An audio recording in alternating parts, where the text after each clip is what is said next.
তোমার মেধার ঘাটতি থাকতে পারে, কিন্তু তোমার চেয়ে বেশি পরিশ্রম অন্য কেউ করবে সেটি তো হতে দেওয়া যায় না।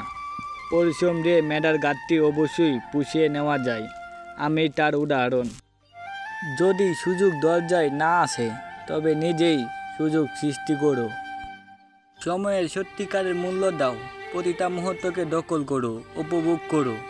যে কাজ আজ করতে পারো তা কালকের জন্য ফেলে রেখো না। পৃথিবীর সব বড় অর্জনগুলো সেই সব মানুষের দ্বারা হয়েছে যারা কোনো সম্ভাবনা না দেখার পরেও আশা নিয়ে চেষ্টা চালিয়ে গিয়েছে।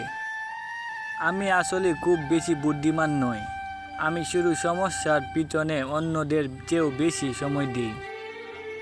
আপনার যদি কোনো কিছুর প্রতি দারুণ আগ্রহ থাকে এবং আপনি যদি কঠোর পরিশ্রম করেন তাহলে সফলতা অবশ্যই আসবে।